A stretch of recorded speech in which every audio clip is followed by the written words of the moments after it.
What's up, summoners? King Blair here. Today we're going to be talking about the current Mystic Banner hero, Belian, and whether or not you should pull for her. Now, I have done a lot of testing on stream on her, and you can check out the video on the channel, as well as having talked about her as a whole from the design standpoint. But today we're actually going to be talking about it as someone who has pity or is right around pity on whether or not you should pull for her. If you like the video, make sure you like, subscribe, and join the Discord server. Link down in the description. Without further ado, let's get right into it because she has been out for some time and I already have gone and used my pity on her and actually have tested her. So overall, kind of the summary on her. She's going to be a very, very good unit for Bruiser and tank type teams.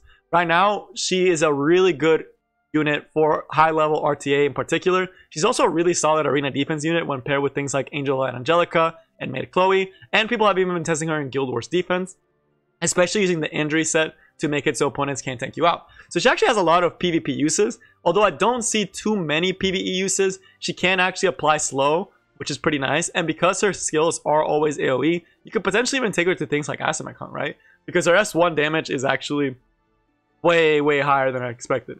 But with that summary, let's actually look at the skills so you get a bit of an idea why she's so good for endgame PvP overall, right? I will say though, if you're a player that is not trying to get super high in PvP, she may be a little bit harder to use because she does use counter set and she needs pretty decent stats to work. But also, she's really good for anti-cleaving. So overall, really solid unit. So with that, let's actually look at her kit and her stats. So first, stat line wise, she has a lot of HP and defense, which is really standard for Knight. But what's really interesting, it's actually how high her speed is, right? 110, it's around the same stats as Lilius. I mean, she actually shares exact same stats as Lilius. The thing about it is that she also has a self-imprint, and because she doesn't have a counterpart in the RGB, you can actually slate her using the new shop item to actually give her that HP. So everyone can actually get her to SSSS if you do end up pulling for her, which is really nice, right? You can get her to be very, very bulky, and she scales with HP, which makes her do a ton of damage. With that, let's actually look at the skills and what she actually does to get a better idea on why or why not you may like her.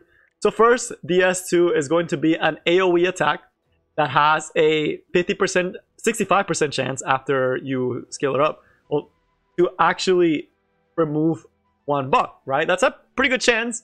And the big thing about this skill though is that it's going to be an AoE S1, right? And why is that good? Is because she's actually a knight, right? Which means she has access to something like Elric Sword. And with Elric Sword, you're going to be proccing a full AoE attack every time you go. And this skill hits like a truck because it scales according to the caster's max health. And to give you an idea just how much damage this skill does or how the ratios are, you guys know Fallen's skill is S1. It feels like she does a ton of damage on the S1. Well, Belian does more, but AoE. So she has, I believe, a 9% HP scaling on the S1. And if you build it with crit damage, she does a not okay amount of damage on this one. The other thing is that you also have a 35% chance to activate the second AoE S1 to do even more damage and also apply decreased speed and decreased hit chance. This is the one part that I could see being useful for PvE stages because you're consistently able to pump out AoE damage, and there are a lot of stages that require you to pump out AoE damage consistently, as well as allowing you to apply two really good debuffs with speed down and decreased hit chance. So I can't think off the top of my head what situations, but I know for sure some Abyss stages and Asimicon she would actually do quite good on, right? Because of how good this AoE can be. As well as certain raid stages, although the debuffs might actually hurt you more than help you for a lot of raid. But overall, really, really nice skill 1, right? It just does so much AoE damage. And the thing that's really cool, and why people are building her with injury set, is because this skill does so much damage. If you give her injury and she procs the second skill, you're essentially taking away 10%. Because injury is 5% damage. And if you do the S1, you're doing that 5%. And the follow-up skill is also doing 5%. You're essentially lowering the opponent's health consistently, right? Which is why injury is so interestingly good on her, right? But it's a very, very strong S1. And of course, you can soul burn it to get the guaranteed follow-up attack. And this skill will trigger off of Elric Sword and off of counterattack. Not this one, though. So only the first skill, right? So only this first skill will trigger, will do from a counter. The follow-up will only happen if it's her turn, as stated in her skill. Right, that's enough about this one, but that's honestly one of her best skills in her kit. And it just allows you to pump out so much AoE damage. And it's the reason why she's such a solid unit to have in your team and defenses. Now, as far as the S2, this is one of the reasons she's actually also really good in RTA. It's going to be because of this passive. The big thing is that you stop soul gain. This means that things like Book, which a lot of mages use, that give souls, they no longer get those souls, right? If they have a mage with Book, they're not getting it. If they're going through the fight, they're not getting soul burn, right? Which is very, very critical against a lot of units. Particularly thinking, even units like Maid Chloe, it's really hard for Maid Chloe because she can't cycle her S3 quicker. Against Spectre Teneria, she's not doing as much damage. Against Carrot, she's not being able to soul burn and get the other one.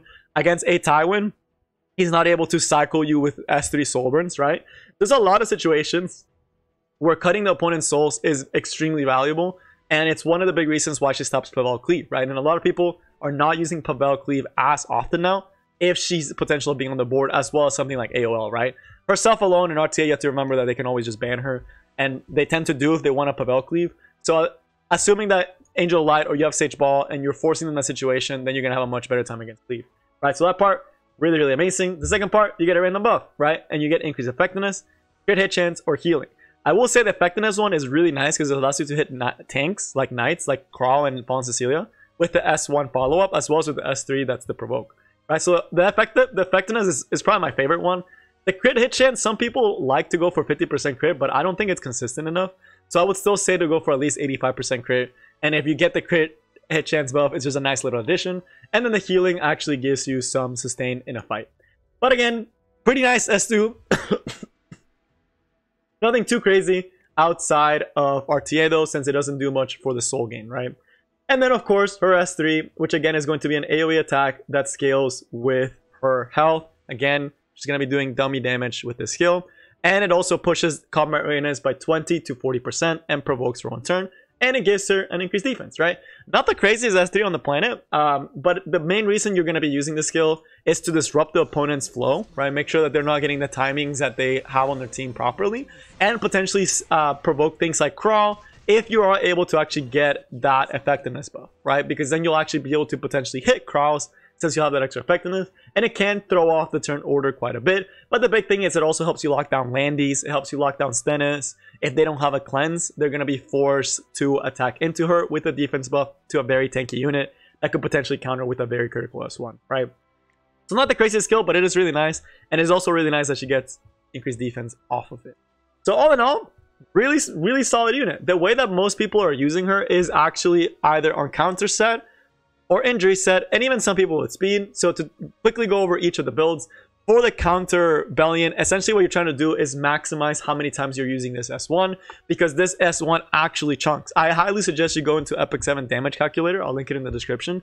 But you're going to see how much ridiculous damage this unit can do while having a ton of HP, making her really tanky and hard to take down. And every time she procs this skill, she also has the chance to strip.